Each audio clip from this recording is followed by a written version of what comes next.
말만 하면은 다 선반영이라고 그냥 하니까. 막 이런 거야. 엄마 나 배 아파. 엄마 말 안 들어서 그래. 그렇지. 정확하네. 엄마 나 머리 아파. 엄마 말 안 들어서 그래. 엄마 나 배고파. 엄마 말을 안 들어서 그래. 벼랑간 주식 부동산으로 부전에는 이야기 별주부전 얌입니다. 벅샤입니다. 하이. 근데 지난주에 삼성전자 실적 발표했잖아. 그래가지고 지난주가 아니라 그 지지난주야. 와, 세월 빠르다. 그렇지. 이게 나이 들면 세월도 빠르다고 하잖아. 그거 왜 그런지 알아? 왜? 이게 수학적으로 증명이 되는데. 하지 마. 알았어. 그래서 그날 벅쇼 엄청 바빴잖아. 죽을 뻔했어 진짜. 그래가지고 나 옆에서 막 깔짝깔짝대고 있다가 엄청 말 거는 거야. 나 바빠 죽겠는데. 이거 어때 저거 어때 막 이러고 있다가 너무 힘들었어 그날. 근데 내가 삼성전자 이렇게 딱 보니까 그날 실적이 막 되게 안 좋았다고 하는데 어닝 쇼크였다고 막 이러는데 맞아. 주식이 오르는 거야. 그래서 우리가 오늘 알아볼 게 바로 선반영. 언제나 올라도 내려도 항상 선반영이라는 이유가 나오거든. 그래서 좀 먼저 삼성전자 주가 차트를 보면 이게 올해 기준이야 다.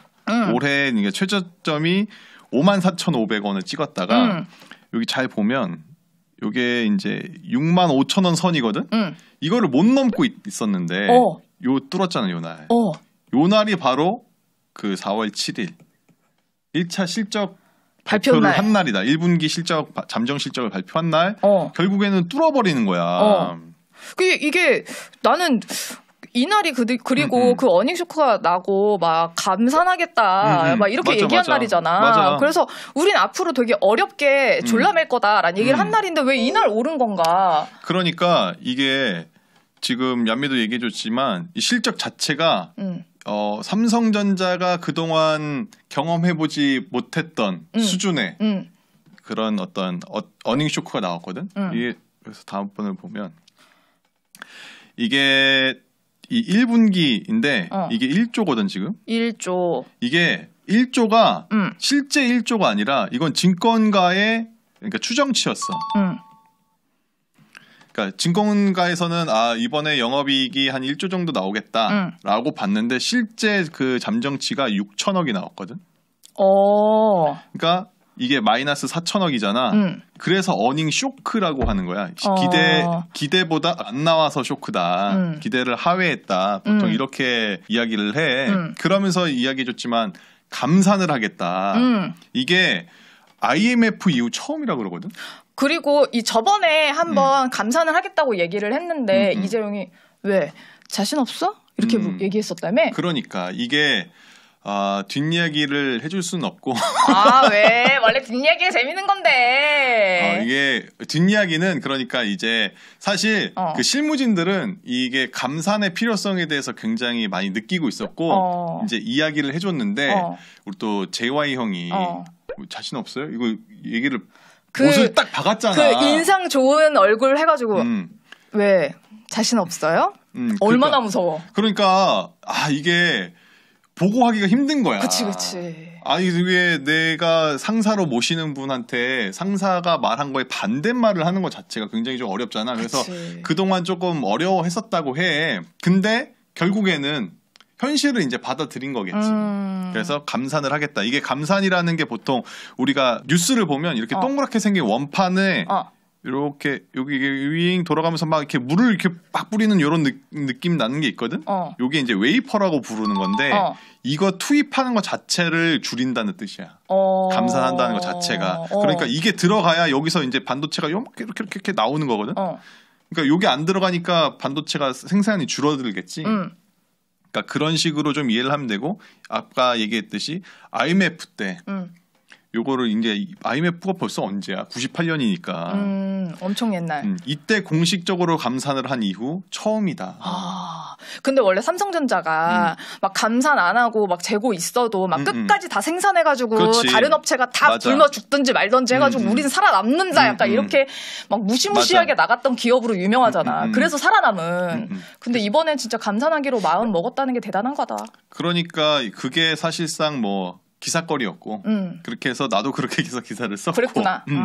그 기사 쓰고 있는데 얀미가 와서 말을 걸었고 그치 내가 막 까불락거리지 옆에서 근데 어쨌든 그만큼 경제 상황이 지금 심각하다. 왜냐하면은 뭐 하이닉스나 이런 데는 다 이미 감산을 하고 있는 상황에서 삼성전자만 안 하겠다고 했는데 삼성전자도 이제 거기에 동참을 한 거잖아.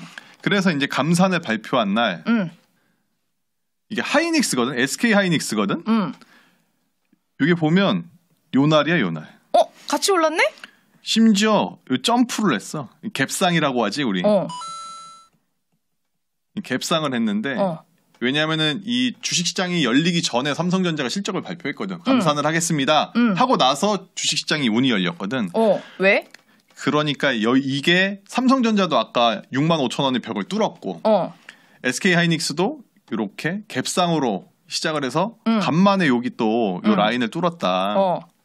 그 이유가 우리가 항상 얘기하는 선반영이다. 선반영이다. 그러니까 무슨 선반영이냐면 이게 생산을 줄이는 거잖아. 그러니까 메모리 반도체에서 다 생산을 줄여. 그러면 생산량이 줄겠지. 그러면 이제 이 반도체를 사야 되는 사람 입장에서는 그럼 이제 앞으로 내가 사고 싶을 때 못 살 수도 있나? 약간 이런 생각을 하면서 미리 좀 쟁여놔야 될까? 이렇게 하면서 이제 수요의 심리가 살아난다고 표현하는데 수요 심리가 살아나고 그러면 실질적으로 눈치를 보다가 사겠지. 그러면 이제 이 재고도 나갈 거고 그러면서 가격도 조금씩 왜냐하면 생산 자체를 안 하고 있으니까 그렇지. 가격도 조금씩 올라가면서 이제 반도체 업황이 살아날 거다. 라는 심리를 선반영한 것이다. 그거에 이제 하반기에 요렇게 살아날 거다. 라는 게 이제 6개월치를 땡겨가지고 주가에 반영이 됐다. 선반영. 선반영이 됐다고 볼 수 있는 건데. 나 그래서 이날 다 팔았다. 잘했네. 난 개인적으로 좀 잘했다고 봐. 그래서 나 그때 막 벅셔가 막 쓰고 있을 때 옆에서 나 팔까? 나 팔았어. 그래, 그렇지. 그래서 어쨌든 요거는 요렇게 지금 이 안 좋은 상황에서도 요 이제 6개월의 미래의 나의 행복을 땡겨왔다. 그렇게 볼 수 있는 거고 결국 이 선반영은 내 미래에서 빌려왔다. 내 행복을. 이렇게 표현을 해볼 수 있을 것 같아. 근데 맨날 그러잖아. 주가가 올라도 선반영이다. 떨어져도 선반영이다. 맨날 그냥 다 선반영이래. 이게 다 정답인 것 같아. 그러니까 이게 주식이 그만큼 좀 어렵다. 뭐 말만 하면은 다 선반영이라고 하니까. 그냥 막 이런 거야. 엄마 나 배 아파. 엄마 말 안 들어서 그래. 그렇지. 정확하네. 엄마 나 머리 아파. 엄마 말 안 들어서 그래. 엄마 나 배고파. 엄마 말을 안 들어서 그래. 다 그런 건데 자 우리가 이 선반영이라는 게 너무 모호하고 좀 잘 모르겠는데 요거에 대한 힌트를 주신 분이 있다. 누구? 이 피셔 인베스트먼트의 낚시꾼? 회장님 켄 피셔 회장님인데 피셔는 낚시꾼이잖아. 그치. 이분 이름이 요분이거든. 왜 이름을 진짜야? 켄 피셔. 왜 부모님이 이름을 그렇게 지셨을까? 피셔 가문이니까. 아빠가 필립 피셔야. 가문이 다 낚시꾼이야? 그렇지. 와우. 그런데 이분은 투자 관련해서 좋은 책도 굉장히 많이 쓰시고 주식시장에 대해서 굉장히 거의 항상 긍정적으로 보시는 긍정왕이다라는 거를 좀 알면 될 것 같고 이분이 쓴 책이 있는데 이 역발상 주식 투자라는 책이 있어. 거기서 뭐라고 얘기했냐면 시장은 먼 훗날도 관심 없고 당장 닥칠 일에도 관심이 없다. 한 3에서 30개월 뒤를 내다보며 특히 12에서 18개월 뒤를 주목한다. 너무 길지 않나? 근데 이게 잘 생각해보면 3개월에서 2년 반이거든? 3개월에서 2년 반이면은 건물이 몇 개가 생겼다가 없어지는 줄 알아? 근데 우리가 선반영이 대체 언제 선반영을 하는지 아예 감이 없는 상황에서 그래도 우리의 구루 켄 피셔께서 야 최대로 땡겨봐야 2년 반이다. 그럼 그 앞까지는 아니다. 응? 그거보다 더 뒤로는 잘 안 땡긴다. 너무 먼 훗날이라서 관심이 없다 거기는. 그리고 너무 가까운 내일에 대한 관심은 없고 대신 이제 3개월 정도의 뒤의 일을 관심이 있다. 빨라봐야 내일일 건 아니다. 그런데 이제 특히 이제 보통 한 1년에서 1년 반 정도를 땡긴다. 선반영한다 보통은. 자 이런 얘기인데 그래서 우리가 다시 삼성전자 실적을 보면 아까 얘기했지만 이게 이제 그 증권사에서 이야기하는 추정치거든. 근데 이게 1분기고 2분기고 3분기니까 이게 지난 4분기부터 작년 4분기부터 안 좋았어. 근데 이제 바닥인 줄 알았는데 지하실로 내려가지.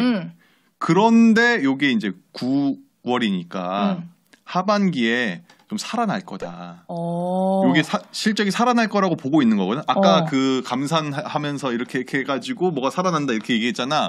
이거를 반영을 해서 이게 그날 그래서 반영이 됐다. 감산을 발표한 그날 요 놈이 이렇게 됐다라고 이해를 하면 그 킹 반영이 무엇인지 우리가 좀 알 수가 있을 것 같아. 그냥 이게 이제 나쁜 뉴스는 여기서 끝이다. 그렇지. 이제 앞으로는 6개월 정도 뒤에 해피한 일들이 있으니까 아야 할 건 다 끝났다 이제. 가불을 좀 해왔다. 6개월치를 가불을 해왔다. 그래서 요게 이 선반영이라는 걸 근데 이제 봐봐. 요즘에 핫한 이제 에코프로비엠인데 2차 전지에도 똑같이 적용을 할 수 있을 것 같아. 이게 올해 차트인데 올해 이제 9만 원 정도에서 지금 최대 31만 5,500원까지 올라갔었잖아. 그러면은 이 에코프로비엠은 대체 어디까지 땡겨왔을까? 어디까지 선반영을 해왔을까? 왜냐하면 우리가 요때 사야 되냐 말아야 되냐, 앞으로도 더 갈 수 있느냐, 아니면 앞으로는 떨어지느냐, 이 시점에서 우리가 궁금하잖아. 사도 될까 안 될까? 그치. 너무 궁금하지. 그럴 때 이 에코프로비엠은 대체 얼마만큼 선반영을 해왔는지 고민을 하다 보면 이게 조금 덜 반영됐으면 앞으로도 갈 수 있을 것 같고, 그치. 만약에 이게 최대치까지 다 땡겨왔다 그러면 앞으로 이렇게 갈 수 있을 것 같고, 약간 이런 느낌인 거겠지. 이건 피셔가 뭐래. 이건 피시 아저씨가 에코프로비엠에 관심이 있는지 없는지 내가 거기까지는 내가 조사를 못 해봤는데 전화 한번 때려봐. 취재 한번 해줘. 그런데 이게 우리가 이제 아주 보수적으로 생각을 했을 때 지난 한 4개월 정도 이렇게 지금 올랐잖아. 쭉 오르는 동안 필리피시 아저씨가 이야기한 2년 반치를 만약에 다 땡겨왔다 라고 계산을 그러니까 가정을 해보면 이게 보수적인 게 되겠지. 그러면 앞으로 이제 좀 이렇게 될 수 있겠다. 왜? 이제 2년 6개월치를 다 땡겨왔으니까. 다 땡겨왔는데 사실 그 이후에도 잘 될 수도 있잖아. 그러면 그 이후는 2년 6개월이 지난 2025년 뭐 하반기에 하루하루를 하루하루에 반영도 할 거 아니야. 그럼 이게 하루하루를 우리가 이렇게 반영하는 건 쉽지가 않지. 그러니까 이게 물론 잘 될 수는 있어. 근데 그만큼 이게 이미 2년 6개월을 다 땡겨왔기 때문에 한 방에 이렇게 쭉 가기는 좀 어렵지 않을까. 그래? 왜냐면 바이든이 이제 나중에 차 3대 중에 2대는 전기자동차로 쓰겠다 맞아. 막 이렇게 얘기를 했기 때문에 이제 전기자동차를 훨씬 더 많이 구매를 할 것이다 라는 나의 희망 회로를 돌리면. 실제로 지금 2차 전기에 대해서 2차 전지에 대해서 굉장히 긍정적으로 보시는 분들은 앞으로 10년 갈 건데 야, 이거 여기서 훨씬 더 갈 수 있다. 만약에 2년 6개월 반영됐다 치더라도 아직 10년치가 아주 쭉쭉 나갈 수 있는데 무슨 소리 하는 거냐. 그래. 이렇게 볼 수 있는 논리가 있거든. 그래서 내가 아마 다음 장에 준비한 것 같은데 에코프로비엠의 실적을 가지고 와봤어. 그래서 보면 이게 이렇게 좀 오르다가 살짝 작년 하반기에 꺾였지. 그리고 나서 1분기, 2분기, 3분기까지 앞으로 이렇게 쭉 간다는 거잖아. 근데 이미 만약에 예를 들어서 이게 이미 다 반영이 돼 있다. 선반영이 돼 있다. 근데 앞으로도 이렇게 쭉 이렇게 지금까지 해왔던 것처럼 완만하게 오른다고 치더라도 이미 다 반영이 돼 있다고 치면 언제까지 갈 건데? 하늘을 뚫고 계속 갈 수는 없잖아, 실적이. 그러니까 예를 들어서 뭐 바이든이 뭐 몇십 프로까지 그렇게 전기차를 만들겠다 이렇게 해도 어쨌든 그 딱 마지노선이라는 한계가 있잖아. 그럼 거기에 부딪혀서 뭐 예를 들어서 실적이 쭉 갈 수도 있고 혹은 거기에 못 미쳐서 실적이 쭉 갈 수도 있는 거잖아. 근데 이미 이 앞에 게 다 반영이 돼 있으면 보통은 이게 보통 횡보하더라. 그래? 주가가 그렇게 되더라. 근데 내가 에코프로비엠이 그렇다는 건 아니고 보통은 어떤 그 큰 시장이 열려서 그거에 대한 어떤 기대치가 생기면 그게 엄청 빨리 선반영이 쫙 된 다음에 그 이후로는 실제로 그 시장이 우리가 예상했던 것만큼 성장하더라도 이 주가가 뜨진 않고 이미 앞에 다 선반영이 돼 있어서 보통은 횡보하더라 주가가. 지금 그래서 삼성전자 지금 횡보하고 있는 걸까? 삼성전자는 그거는 쉽지 않아. 그거는 내가 자꾸 6만 원대에 있는데. 그래도 계속 6만 5천 원대에서 이렇게 약간 왔다 등락을. 갔다. 그치. 거기 구선에 쭉 있으니까 원래 그 가격이었는데 코로나 때문에 막 올랐었던 건가. 나도 뭐 이제 기사를 쓰긴 했는데. 어떻게 될지는 사실 잘 모르지만 이 사이클을 한번 돌고 나서 하반기에 오를 수 있다고 했잖아. 근데 지금 쌓여있는 재고가 워낙 많아서 요게 다시 이렇게 꺾일 가능성이 있다라고 좀 보고 있거든. 근데 만약에 요게 선반영이 된다면 주가도 요 모양을 하겠는데 실제로 이렇게 지금 되고 있더라고 주가가. 너무 놀랐는데 어쨌든 그렇게 해서 자 그래서 우리가 조금 희망 회로를 돌려서 에코프로비엠이 야, 우리 2년 반을 선반영한 게 아니라 한 1년 정도나 1년 반 정도만 해봤다. 그럼 다랑 담궈야지. 이렇게 생각을 해보자. 그러면, 물론 투자는 여러분의 몫입니다. 그러면 이제부터 주가는 이게 2025년 달력이라고 하면 이 1년 뒤니까 2024년의 하반기니까 2025년치의 어떤 실적을 이제부터 반영하겠지. 만약에 그렇지. 지금이 1년에서 1년 반 정도만 됐다고 친다면 2025년에 될 텐데 이게 근데 사실 우리가 2025년에 어떻게 될지 모르잖아. 내일 내가 점심에 뭐 먹을지도 사실 잘 모르는 2024년에 우리가 살아있을지 없을지도 몰라 사실. 오는 순서는 있지만 가는 순서는 없으니까. 그러니까 이게 어떻게 될지 모르는데 보통 가치 투자를 하시는 분들이 보통 미래의 어떤 그 기업 가치를 산출을 하고 현재 주가가 적정한지 아닌지 이렇게 비교를 해보는 스타일로 이렇게 가시거든. 근데 어쨌든 우리는 이 켄 피셔의 이 선반영 이론에 적용을 했을 때 이 선반영이 최소 3개월치고 길면 2년 6개월치다.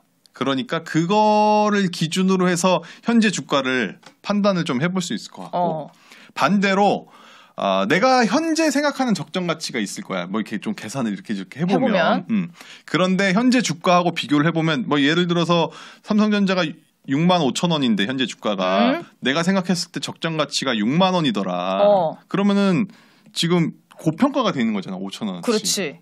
근데 이게 그러면은 대체 몇 개월 정도가 선반영돼 있을까? 대충 지금 6개월 정도가 선반영돼 있다고 판단이 되는 거잖아. 대충 계산을 해보면 그러면 이 5천 원이 6개월치 선반영 분이다라고 계산을 했을 때 요 앞으로 그러면 이제 실적이 좋아지는 거를 요걸로 대충 계산해서 퉁쳐 줄 수 있겠지. 무슨 말인지 알겠어? 나올 거를? 그러니까 어차피 정확하게 예측할 수는 없지만 하지만 대충 우리가 이렇게 대충이라도 계산을 해볼 수 있다는 것 자체가 장족의 발전이다. 우리 입장에서는 아무 생각 없이 넣잖아 사실은. 그냥 그래 그때 다들 넣는다고 하니까 막 10만 전자 간다고 하니까 넣었잖아. 그래 그래서 이렇게 나도 그랬어. 이렇게 좀 한번 해볼 수 있는 것 같고 손절했지만 하지만 그래도 6만 5천 원 넘었을 때 뺐다. 그래 잘했다고 나는 그래 보고 어쨌든 이게 우리가 지난번에도 한번 얘기했지만 상승장에서는 악재도 호재다. 리스크를 이제 털었다. 그러니까 호재다. 이렇게 보통 보거든. 근데 반대로 하락장에서는 좋은 이야기도 사실은 안 좋아. 아무리 어떤 호재도 안 좋아. 왜? 선반영됐으니까. 그러니까 이게 결국에는 다 선반영이다. 근데 그렇게. 배드 이즈 배드는 홍나한테 또 혹 붙였어 이런 느낌이야. 아이고 망했네 더 망했네 이런 느낌. 그렇기 때문에 우리가 아까도 잠깐 얘기했지만 이게 2025년 지금까지 우리가 얘기한 거는 어쨌거나 이 캠피시 아저씨의 이야기를 보면 2년 6개월치니까 2025년 상반기 정도까지 최대치가 반영이 된 거잖아. 그런데 그 중에 아까도 얘기했지만 2024년에 우리가 살아있을지도 모르고 그렇지. 살아있냐 없냐도 모른다고 했지만 실제로 뭐 반도체도 그렇고 2차 전지 뭐 전기차 시장 기준금리 뭐 또 미국과 중국의 경제 패권 이런 갖가지 일들이 언제 이런 이벤트들이 발생할지 안 할지 자체는 반영을 못했잖아. 제발 조용히 좀 살았으면 좋겠다. 모두가 평화롭게. 봐봐, 이런 9.11이 일어날 거라고 누가 생각을 했으며 이렇게 큰 기업이 은행이 파산을 할 줄은 사실 상상을 못했잖아. 아니 막 갑자기 우리 한국은행 총재가 SVB보다 우리나라 은행 파산하면은 100배 더 위험할 수 있다. 막 이렇게 얘기하니까 막 너무 겁나는 거야. 맞아. 지금 우리나라 뭐 부동산 시장의 PB가 지금 굉장히 심각하다라고 하는데. 파산 신청한 데가 그렇게 많다는 거야. 그래서 보통 이게 전문 용어로 블랙스완이라고 하거든. 그러니까 예측 불가능한 상황이 실제로 일어나는 현상. 제발. 이거는 선반영이 안 돼. 그렇기 때문에 우리가 이런 어떤 사실 이거를 예측하는 것 자체가 불가능하고 그럼. 예측할 수도 없고 예측이 불가능하기 때문에 나는 개인적으로는 이 미래는 좀 대응을 하는 게 중요하다. 어떤 현상이 일어났을 때 이게 한 뭐 14,500가지의 무슨 미래를 예상해봤 뭐 그런 거 있잖아요. 이렇게 막 돌리고 막 그런 게 있던데 나 마블을 안 봐가지고 어쨌든 난 개인적으로는 좀 예측을 하는 것보다는 대응을 하는 게 좀 중요하다고 생각을 해서 그래서 내일 걱정은 내일 모레 하자. 그거 막 그런 거 있잖아. 뭐 경계 실패는 그거 약간 군대 용어 같은데 그거. 뭐 대응 실패는 용서하지 못한다 뭐 이런 거. 전 전역한 지 오래돼서 잘 기억이 안 납니다. 난 안 갔지만. 그래서 어쨌든 군인들 화이팅! 고마워요. 그래서 어쨌든 우리가 이 선반영이라는 것 자체는 좀 이런 식으로 한번 이해를 하고 우리가 넘어가면 된다. 뭔가 별주부전도 선반영을 좀 해보자면 5천만이 볼 것 같아. 5천만? 2년 반 안에? 2년 반. 멀리 보면 한 3개월에서 2년 반 사이. 짧게 보면 1년 반. 그래, 그랬으면 좋겠다. 그렇게 해서 많이 오르는 걸로. 선반영 했는데 떨어지면 어떡하지? 자, 벼랑간 주식 부동산 이야기로 부전되는 이야기 별주부전 얀미였습니다. 고마워요. 덕시였습니다. 또 봐요.